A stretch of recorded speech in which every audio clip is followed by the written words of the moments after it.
Welcome to the Dinosaur George podcast, a show about paleontology and other earth sciences. Dinosaur George is a public speaker, author, and TV host with 30 years of study in paleontology. He has performed live in over 4,500 events across the US and Canada. Now, here is Dinosaur George.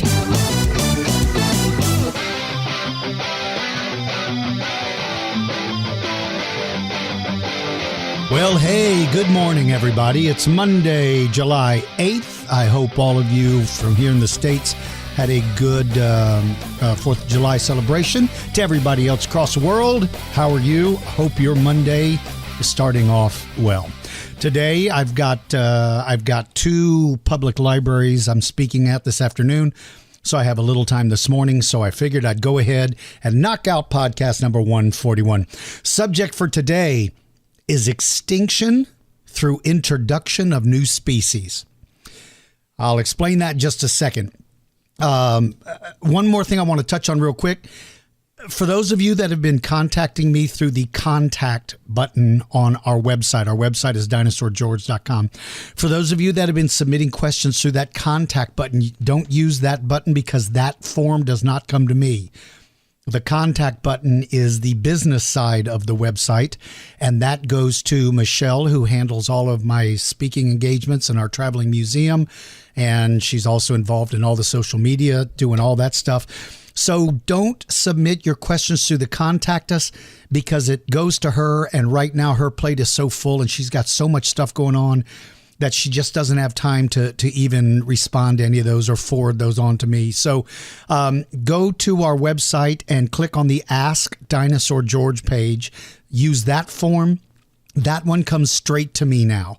In years ago, it used to go to Yolanda and to Jay, and then they would read through them and choose the ones they thought were good. And what I realized is, since they had no background in paleontology, they weren't really sure what constituted an interesting or good question. So now those come directly to me, and I go through them and I read them as quickly as I can. And those that are really good, I'll pull out, and those will be the ones I answer. And I'll answer some of those at the end. But for right now, I want to talk about this idea of extinction through introduction of new species. Let me explain what I'm talking about. Throughout history, we've had land bridges, we've had plate tectonics move things and ice sheets that create these highways for animals to migrate from one area into a new area where they've never been. And with that migration comes a lot of issues, a whole lot of issues. Some of those issues cause or lead up to extinction events. And it has to do with the introduction of new animals. When animals are completely separated, they can have immunities to diseases that are common in their area. They've gained immunities to those. But other animals have no such immunity because they've never come across it. It's sort of like when Europeans first went to Hawaii and introduced, I think, a smallpox, right? Smallpox, I think. Whatever the case, the Europeans had built up an immunity to it, but the native Hawaiians had none because they had been separated from all these diseases. And so, they had a major impact on the people of Hawaii because of the introduction to diseases. A good friend of mine works at a zoo, and one of the biggest things they deal with every single day is disease transmission between animals. In a zoo, you are bringing animals from all over the planet into the same general area. And the problems you face with that is the spreading of diseases that may mean nothing to the animal itself, but could be devastated to other animals. And so the same is found with people that have these exotic game ranches, all these unusual animals that they're bringing in. They deal with diseases more than anything. Now, of course, the benefit of humans is that we can help those animals by we keep them segregated long enough to ensure that the disease isn't there. We have treatments for them. We can give them inoculations. We can do all of that stuff. But throughout Earth's history, those things haven't been available to animals. So when an animal comes across a newly opened land bridge that maybe the ocean levels dropped and little by little islands began to form between, well, let's pick North America and South America. The ocean separated those two. But as the ice caps continued to expand, ocean levels continued to drop. And what we have is, at first, it was just a series of islands that, animals could island hop, go from this one to this one to this one. And the next thing you know, they go from South America into North America and vice versa. Well, when that occurs, disease is the number one problem in facing new animals. And it can be as simple as breathing on somebody else. If you've ever seen animals in nature, the first thing they do is put their nose up to the other animal to figure out what it is. And by doing that, just your breath alone, you may be transmitting airborne diseases that could be devastating to an entire herd. The other problem you deal with that is the invasive hitchhikers that come along with you. That's ticks and fleas and mites and things like that. You may not think of those animals as something that could ultimately lead to an extinction. But listen, Lyme disease is a very real disease that's transmitted by ticks. And humans have no protection against Lyme disease. Now, of course, like I said, there's medications that we can do, but without those, something as simple as a tick dropped into a new area where Lyme disease has never been found could be devastated to all life. So you deal with those kind of things. Fleas spread the Black Plague in Europe, causing the death of millions of people. And had it not been for man's larger than average brain and our ability to ultimately figure out what was going on to put a stop to it, that could have led to, the possibility of humans on Earth becoming extinct, or at least a big majority of them being wiped out. So things like diseases and invasive species or invasive hitchhikers are things that can really have a big impact. Another problem with animals being introduced into new areas is the environmental impact it can have. And big enough, that environmental impact can lead to the extinction of animals that are incapable of dealing outside of that environment. Let me give you an example. Look, let's pick Australia. Koalas can only eat eucalyptus leaves. They can't eat anything else. That's what they got to have. And so if there were, let's say there was a bug who bore into the eucalyptus trees and would cause the death of the tree. Okay, let's say there's a big mat of branches and leaves that have drifted across the ocean, and on that big mat are some of these bugs, and they ultimately make it to the shore of Australia. And these little bugs crawl onto the beach and go, "Blimey," because that's what they would say if they were in Australia, "Blimey, I can't believe we made it." Well, they then could multiply because there's nobody there that knows that can eat those bugs. There's nothing there that can eat that bug. And the bug spreads and it decides it likes eucalyptus trees. Well, the next thing you know, they could ultimately wipe out the eucalyptus trees.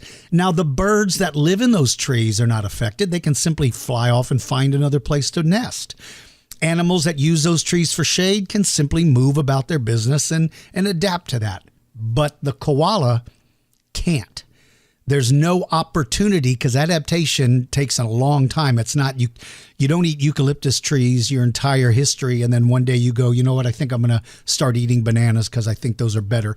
That doesn't work that way. And so what could happen is something as simple as a bug being introduced into an environment could cause the extinction of an animal, which would be a koala.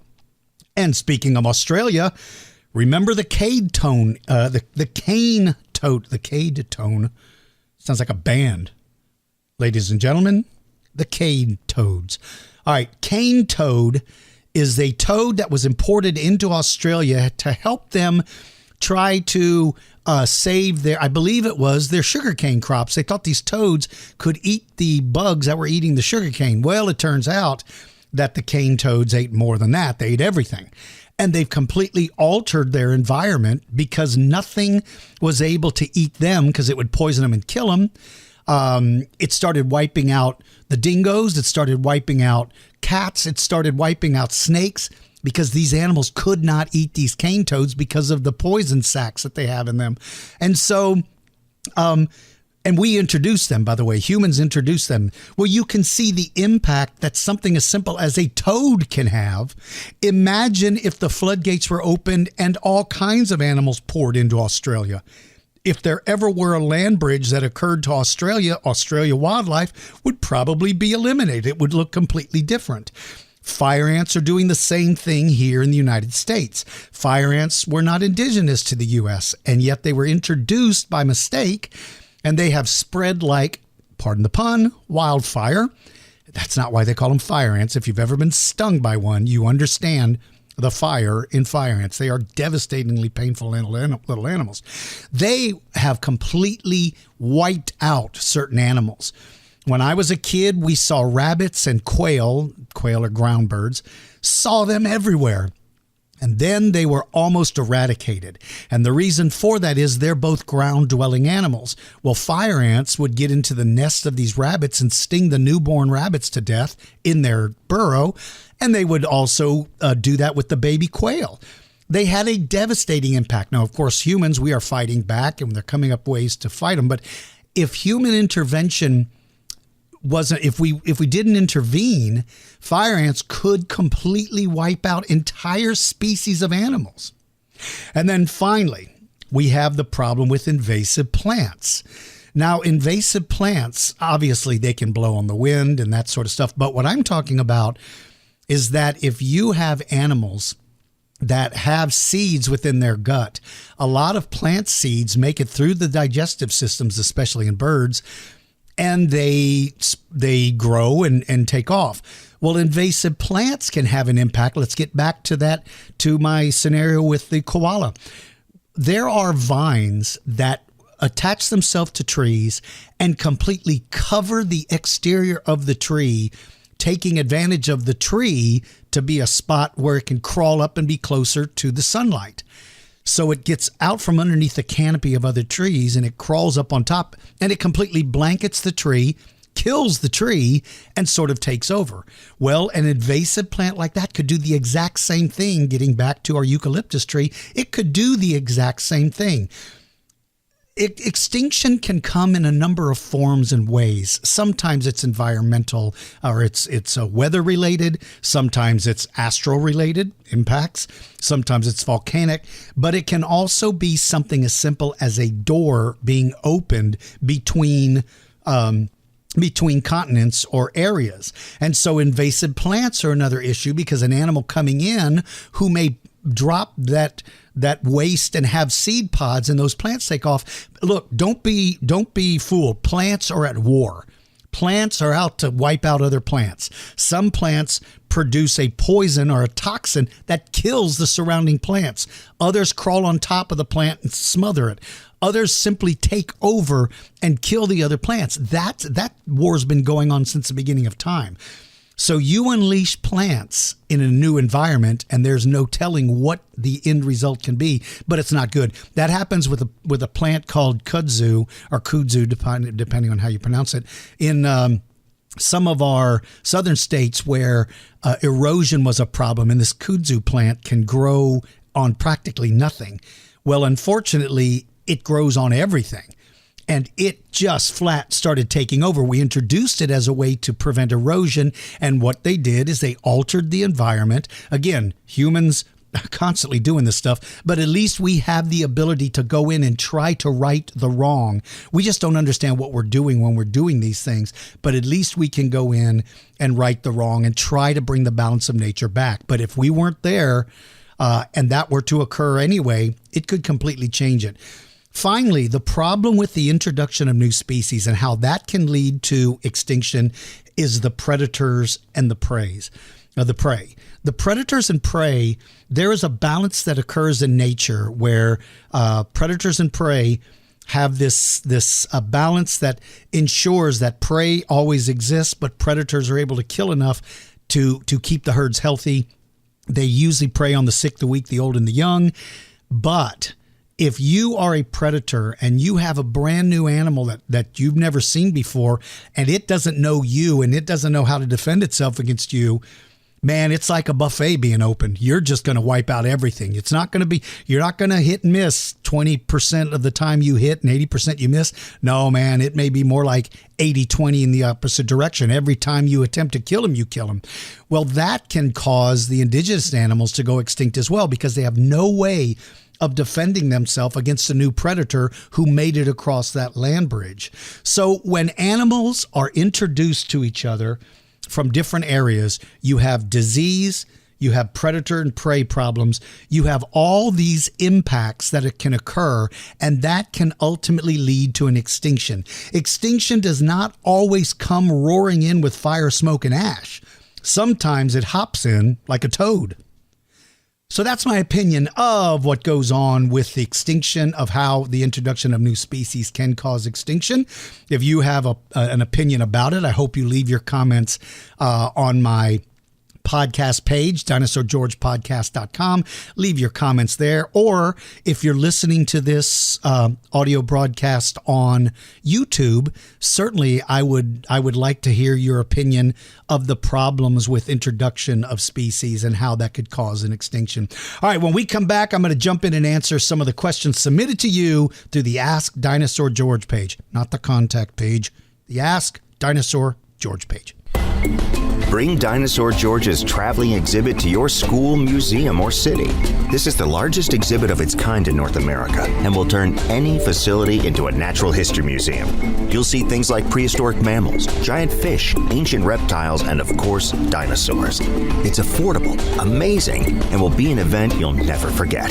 See complete details at dinosaurgeorge.com or call us toll-free, 888-487-7478. Bring Dinosaur George's traveling museum to your community today. All right, this first question is from my friend Alex from here in San Antonio, my hometown. Alex and his dad are very good friends of mine, and Alex, I always enjoy hearing from you. Alex says, who do you think would have had an upper hand in a physical altercation between Allosaurus and Rugops? The latter of which was far more advanced, but yet way smaller. P.S. Hope you're well. Well, thank you, Alex. I am well. I'm doing fine. I'm feeling very, very good. I'm just nervous about upcoming operation, but I feel completely fine. Okay, so Allosaurus and Rugops. Well, Rugops is indeed more advanced, but Allosaurus, the size and the shape and the weaponry of that animal was a success regardless of the time period it lived in. Maybe its brain was not as advanced, but when I talk about advanced brains, I don't mean Allosaurus couldn't add up 2 + 2, but Rugops was doing geometry. I don't mean that kind of advance. I mean lessons learned by members of the past and how you are able to adjust to various situations. The evolutionary process always selects the best of the best to continue on. And so you always end up becoming more and more advanced. So Allosaurus, being a late Jurassic dinosaur, he still is an incredibly successful animal, and its body design would have worked just as well in the Cretaceous as it did in the Jurassic, in my opinion. I think that Allosaurus may have been outcompeted by more advanced carnivores, but it doesn't mean that he could not have survived. Certainly not being the apex predator of the Cretaceous, but I think he still could have survived. But little by little, you just get kind of knocked out for the more advanced. So with Allosaurus, I still believe in that scenario, Alex. I think Allosaurus still would have had an advantage with size and weaponry, and it's not because I'm so in love with Allosaurus that I can't look at things from a realistic point of view. I honestly do believe that would have been the case with that animal. All right, Jeffrey from Fremont, California. Hello, Dinosaur George. How might Gigantopithecus defend itself from predators like saber-toothed cats or dogs? Well, first of all, Jeffrey, good to hear from you. Jeffrey's a longtime friend as well.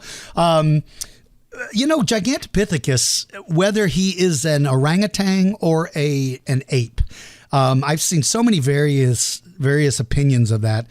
Regardless of what he was, his sheer size, first of all, is a defense. When you're really large, a predator is going to rationalize in his brain whether it makes any sense to attack something as big as you. Because, perfect example, if lions didn't rationalize it, they would simply go chase a rhinoceros or an elephant and try to eat it because there's a lot of food. But they don't do it because they recognize that the potential of damage is much greater when you're messing with somebody that big. So first of all, Gigantopithecus' size would have been a deterrent to any carnivore. Any carnivore would have been concerned. Second, I suspect Gigantopithecus lived in a forested environment. And that doesn't bode well for the really large predators. Now, let me give some exceptions to that. Tigers and jaguars are both large predators, and they do completely fine. But that's usually the limitation. It's usually limited to one or two big predators being in a forested environment, a deeply forested jungle-like environment. So there's limitations to how many of those big predators you got to face, and that, of course, is going to be a big deal as well, or that's going to be very helpful as well. But the biggest thing it has as in the way of defense was those arms. That thing could have given a tremendously powerful punch or swing or hit. You look at the length of the arms of that animal, or the proposed length of the arms of the animal, and they would have been enormous.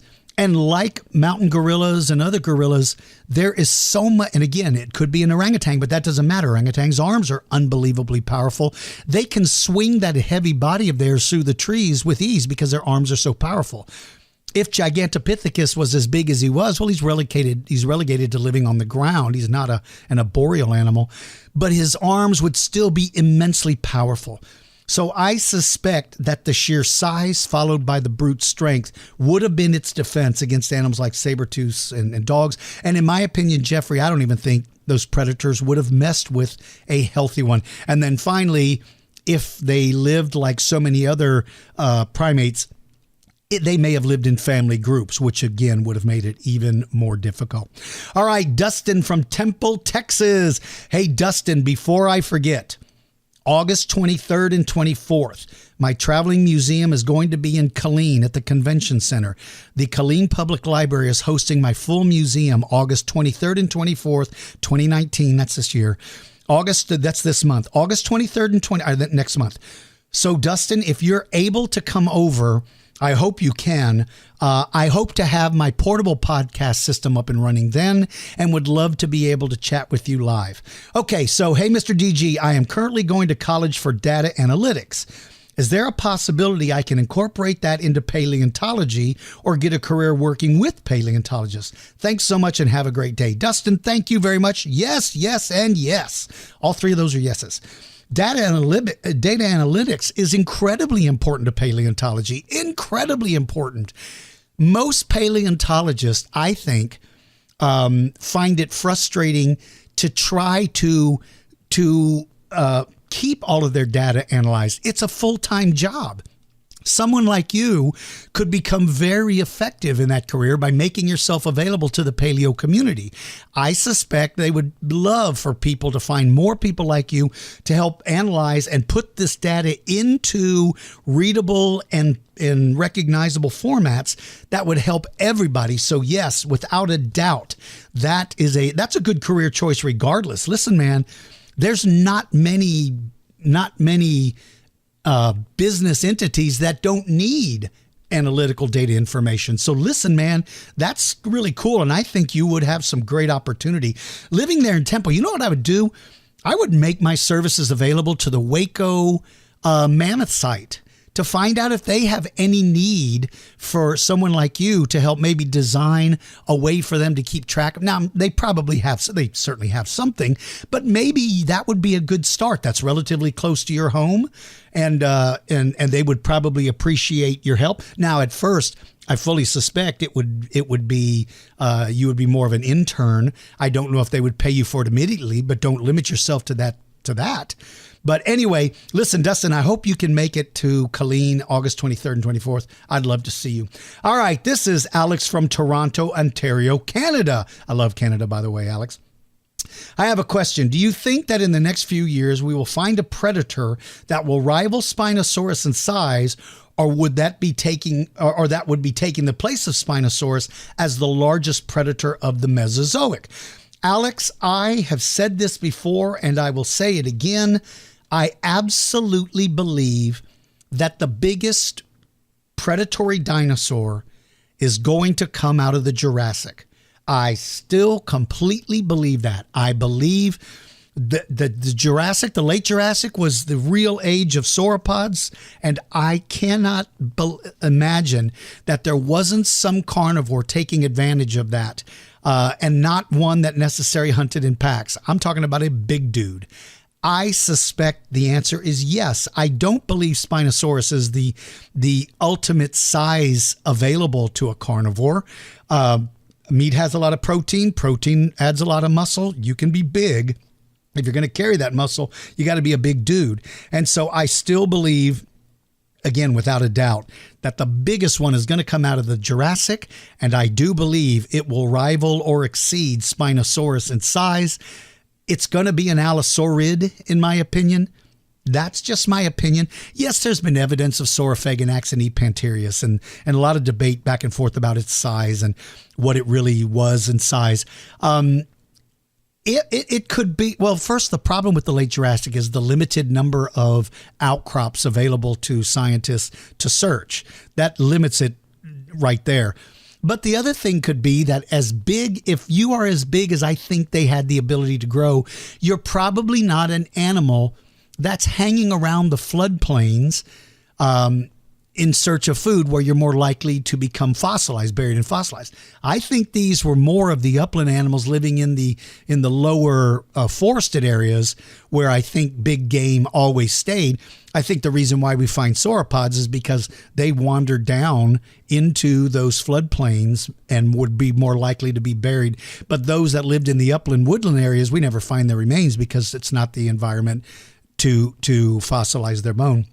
So, Alex, I do believe that we are going to find a bigger predator one day. And when it comes out of the Jurassic, everyone in the world will be required to write me a letter saying, OMG, you are so smart. I can't believe it.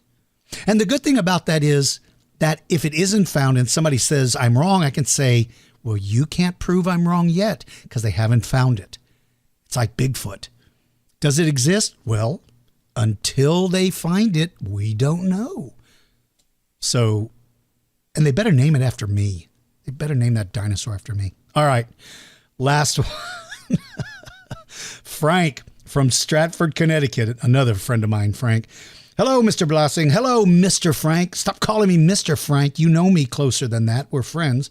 So you need to call me George, DG. But again, man, I'm not scolding you guys for having manners. Thank God there are people with manners and respect. I appreciate it immensely.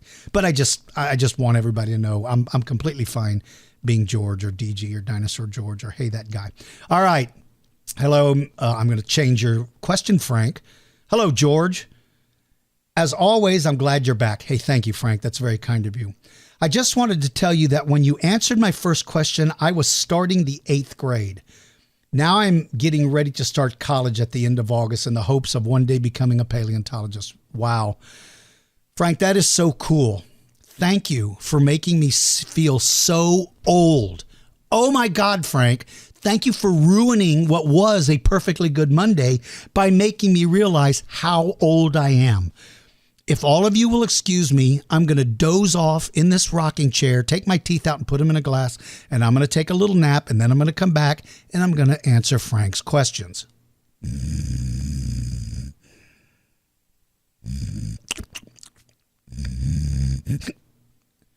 Okay, this question is from Frank in Stratford, Connecticut.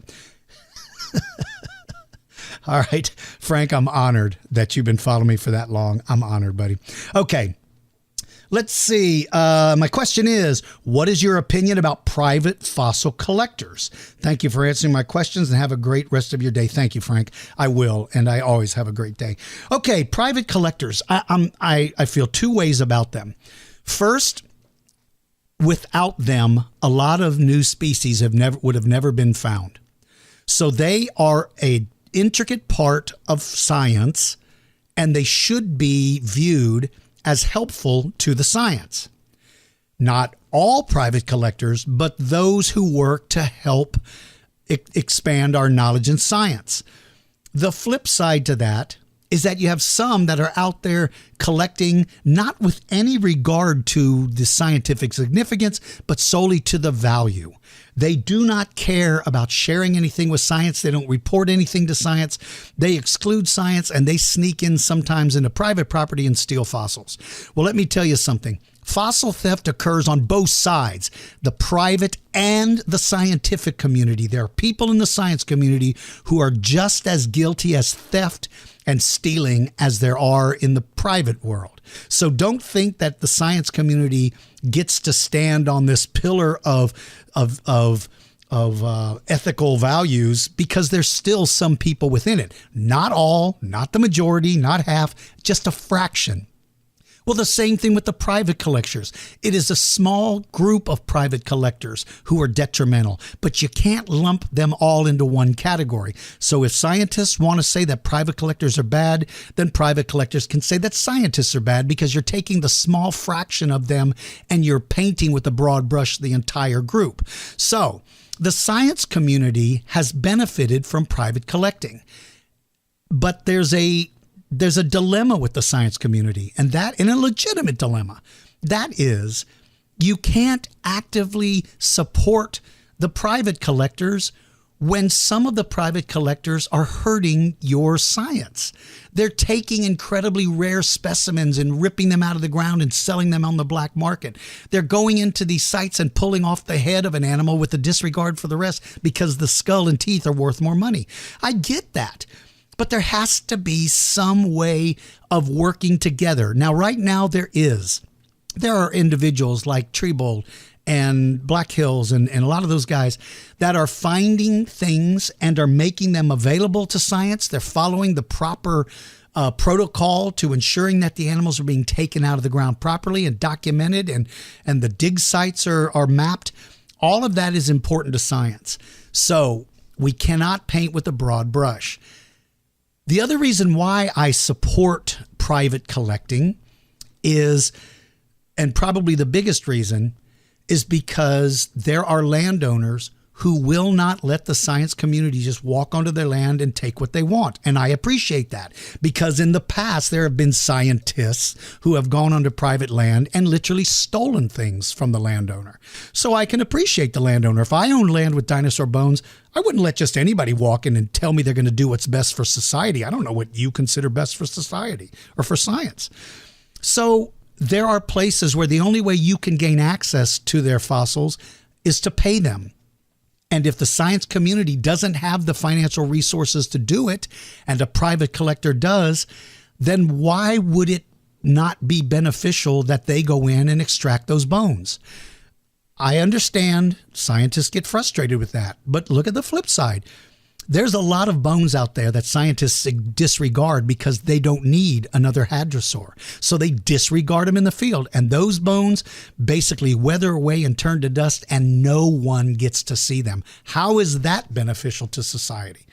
So I think that if we ever came to some agreement with the paleontology community, over in Europe, there are people that collect archaeological artifacts, and they report all of them to the organizations there, and they document them, and they embrace the idea of getting to see them. They don't draw this line down the middle that says, no, you found something unbelievable, but we don't want to hear about it. We don't want to see it. We're not going to give it any credibility because you found it and we didn't. So that frustrates the tar out of me. Again, I appreciate the science side. You can't just simply embrace everybody, and if there are crooks among them, but don't paint such a broad brush that says all are bad, because they're not. I think we can work together to make it better. Can we stop private collecting? Not on private land, you can't.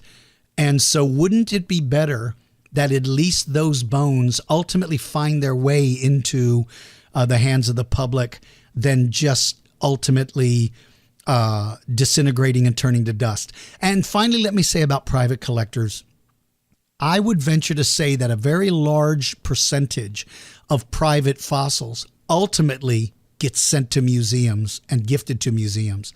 I can name you 4 museums right now that I've walked in and seen private collections that have been donated to museum so that the entire public gets to see them. Had it not been for those private collectors, those pieces may not have ever been recovered, may not have ever been prepped, may not have ever been mounted, and may not have ever been displayed had it not been for private collectors who collected them originally.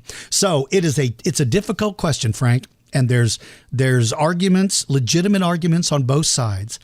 But my bottom line to it is that if you truly want to advance the science of paleontology, then you've got to figure out a way to make it possible for private collectors to work with the paleontology community to make that available to the science community, have it properly studied. But if you're just going to put your foot down and say, no, that's okay. You have the right to do it. But don't tell me you're doing it for the best interest of science, because science doesn't disregard facts based on who it is that's proposing them. Once science becomes used as a weapon, then it is no longer science. It's something political or something social. And that's not what science is. Science should be something to advance our knowledge, and we should advance that knowledge using what we can.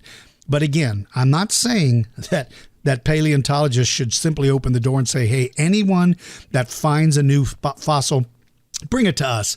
We'll go through the process of writing a report. We'll go through the process of doing a study. We'll go through the process of giving it a name. And then you turn around and you sell it on eBay for more money because we've added credibility. I get that. I get that a lot, paleontology. And so maybe there could be some sort of legal binding document that could be created that a private collector would have to come into a legal agreement with the scientific community that says, I've discovered this animal. I am giving you access to it for 1 full year to do your studies. And then I guarantee that it will be displayed in a museum, a legitimate museum, for 2 more full years. And then after that, I am free to do with it what I choose. Now, if I'm somebody digging dinosaurs and I go, well, I'm not going to dig it up and not have access to it for 3 years. Hey, do what you want. You're free to do whatever you want. That's completely fine. But if you choose to go the legal route and you want to work with the scientific community, then this is the agreement you have to sign in, a legal binding agreement. And then when you do that, then science is willing to say, fine, now we'll work to help expand our knowledge of science with this specimen, because that gives us a chance. And maybe 3 years isn't realistic. Maybe it's 10 years. But if you are a private collector, you have the option. And you might say, hey, man, I'm willing to let that sit there for 5 or 10 years. And then finally, when it's done, I can turn around and sell it for whatever I want. Or maybe I'll just leave it in a museum. But at least it would be a step in the right direction, because we got to stop these line in the sand things that are impacting the science of paleontology. All right, you guys, listen, I hope everybody enjoyed this episode. Thank you so very much. Follow us on Facebook and Twitter. You can see links to it on my podcast page, which is dinosaurgeorgepodcast.com. When you visit my website, dinosaurgeorge.com, I hope you click on the store page, because we've got stuff. I don't carry the variety. And oh, by the way, hate to say this, but we no longer ship outside of the United States. I'm so sorry. What we did is we've really reduced the variety of items we have on our website. And so we really don't sell the big pieces anymore. And so we've kind of backed away from shipping outside of the country, only because it's just, there's a lot of things that go with that. We've had orders that have been misplaced and lost and quite frankly stolen in transit. And it's just impossible to work with that stuff. So I'm so very sorry. But anyway, for everybody here in the continental U.S., yes, we are in the United States. We still ship in the United States. It's just not as big as variety, but there's still some cool stuff on there. All right, thank you so much. Make sure to follow me on my Facebook page, the Dinosaur.George Facebook page, or Dinosaur George Facebook page. You can find me by seeking Dinosaur George on it. Thank you all so very much. I hope you enjoyed this, and I will talk to you all soon.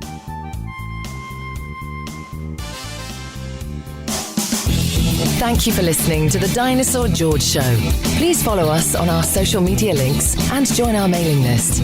If you're interested in having Dinosaur George speak at your event, please visit our website at dinosaurgeorge.com. Until next time, keep digging for clues about the past.